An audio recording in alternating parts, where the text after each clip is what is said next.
मंगल भवनय मंगलहारी उमा सहित जहि जपत पुरारी। मानस ज्ञान भाग 362 में हम आपसे चर्चा करेंगे कि विश्वामित्र जी राम जी और लक्ष्मण जी को लेके गए और ले जाने के बाद उन्होंने गौतम नारी अहिल्या का उद्धार हुआ और राक्षसों का वध किया भगवान ने। भगवान वध करने के बाद वहाँ पर पता लगा कि जनकपुर में एक स्वयंवर हो रहा है, जहाँ पर एक शंकर भगवान का धनुष यज्ञ हुआ। धनुष जो तोड़ देगा उससे सीता जी की शादी होगी। और इस पर लक्ष्मण जी भी और राम जी भी जाने की इच्छा व्यक्त की। भगवान विश्वामित्र जी मुझे हम लोगों को जाने दीजिए। और जा कर के उन्होंने ये घटना हुई कि सुनु सिय सत्यशीष हमारी पूजहि मन कामना तुम्हारी। सीता जी को वरदान मिल गया कि हे सीते तुम्हारी मनोकामना पूर्ण होगी। उसी समय भगवान राम भी वहाँ जाते हैं और उसमें जहाँ सीता जी का पार्वती जी का मंदिर है वहीं सीता जी पूजा करने आती हैं। वहीं राम जी पहुँचते हैं। राम जी और सीता जी का मिलन प्रत्यक्ष रूप से वहाँ होता है और दोनों के मन में ये भाव होता है कि इसी तरह से इस सीता से राम जी का विवाह हो जाता, राम जी का सीता जी का विवाह हो जाता। किंतु हुआ क्या कि धनुष यज्ञ हुआ, सब राजा आए, किसी से वो सरासन नहीं टला और अंत में भगवान राम ने धनुष को तोड़ दिया। तोड़ने के बाद अब तो राम लक्ष्मण तो हैं जनकपुर में और दशरथ जी हैं अयोध्या में।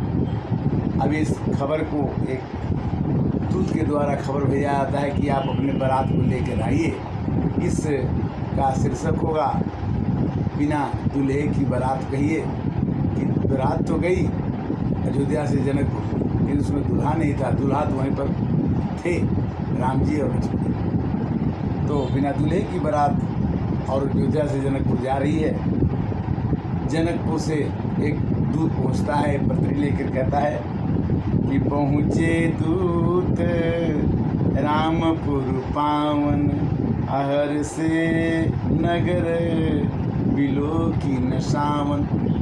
जनक जी ने एक दूत के द्वारा, एक संदेशवाहक के द्वारा चिट्ठी भिजवाया कि हे दशरथ जी आप बारात लेकर के आ जाइए, राम जी की शादी यहाँ होनी है।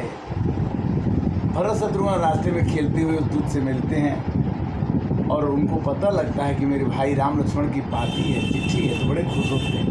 सुनि पाती पुल की दुव्राता अधिक स्नेह समात न गाता।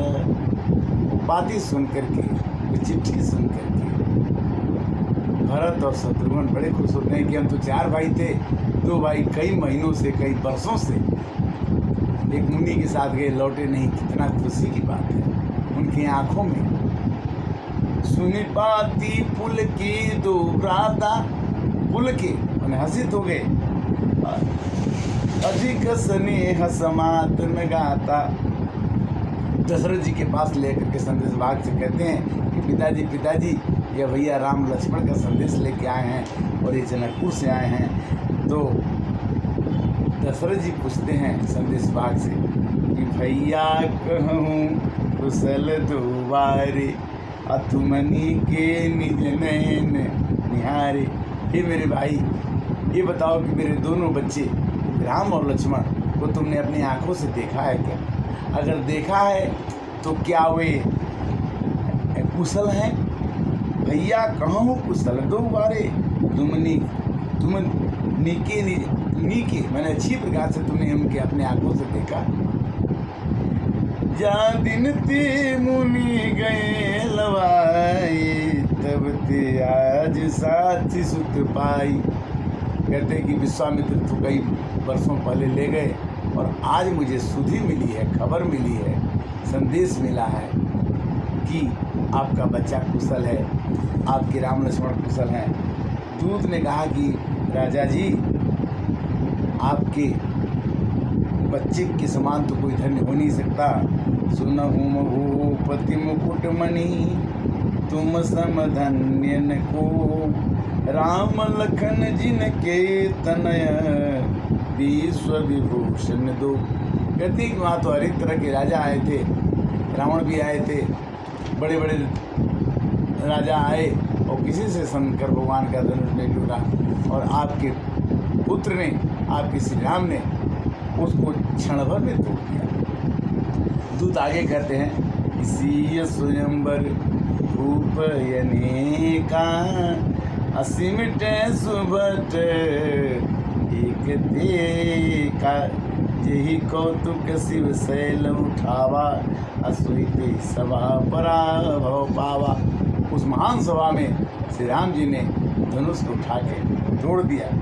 राजा ने वशिष्ठ जी को बुलवाया कि देखिए जनकपुर से चिट्ठी आई है, इसको आप ही खोलिए कि इसमें क्या लिखा है।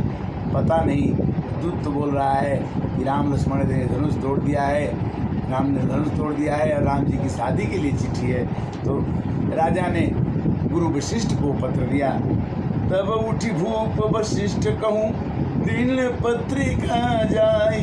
कथा सुनाई गुरु ही सब, सादर दूत बुलाए। दूत को बुला करके उन्होंने पत्रिका दी और वशिष्ठ जी को दे के बोली। वशिष्ठ जी ने कहा कि अच्छी बात है, हमारी सीता वहाँ पर है, हमारे राम वहीं पर हैं, किंतु देखो दशरथ, जिमि सरिता सागर मग जाही, अमिल हिताहि कामना नाही।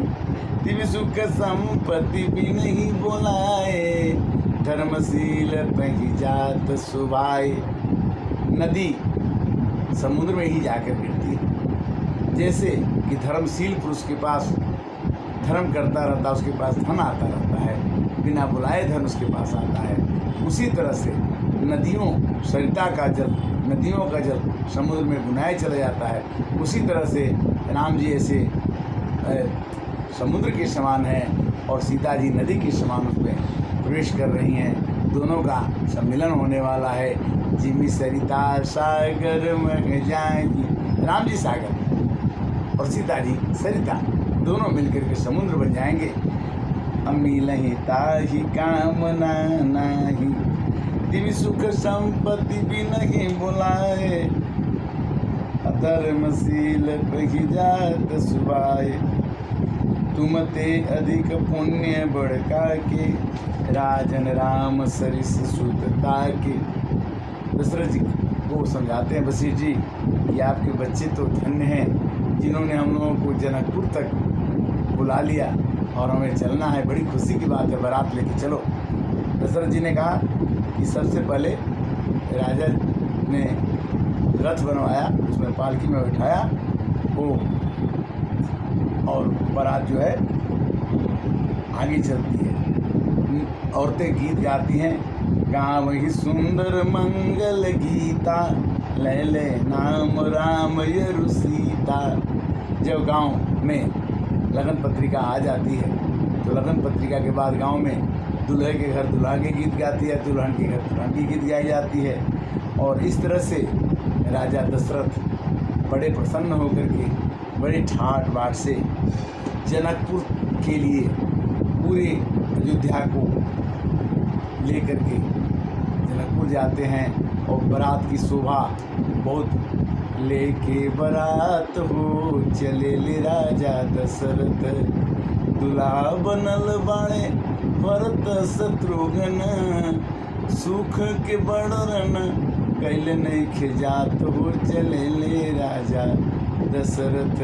राजा दशरथ बारात लेके तो जाते हैं, किंतु जिसकी शादी होनी है, जिसने स्वयंवर तोड़ा है, जिसने धनुष तोड़ा है, वो तो हम ही हैं। किंतु चारों लोग जाते हैं तो वहाँ चारों लोगों को दूल्हा बनाया जाता है।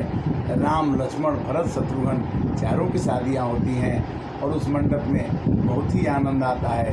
आज के कथा का विश्राम यहीं पर करेंगे और अगली कथा 363 में हम रामचरितमानस की कुछ चौपाइयों के साथ आपके पास हम जरूर मिलेंगे। और हमारा ये विश्वास रहता है कि आप भी रामचरितमानस पढ़ें और रामचरितमानस पढ़ने से आपके मन का भाव आह्लादित महसूस करेंगे, खुश का अनुभव करेंगे। मानस हर घर में मानस हो, हर घर का हर एक जो मनुष्य है, स्त्री पुरुष है, इस कथा से अवगत होगा तो घर में किसी प्रकार का तकलीफ शायद ना आए। राम जी ने इतने भी सावधान रख दिया, राम जी को वनवास हो गया, राम जी को कष्ट हो गया, शादियाँ हुई, जितना भी हुआ, किंतु सब में आनंद से ही सब काम हुए। इस तरह से आज कथा का विश्राम। हरे राम राम राम हरे हरे, हरे कृष्ण कृष्ण कृष्ण हरे हरे।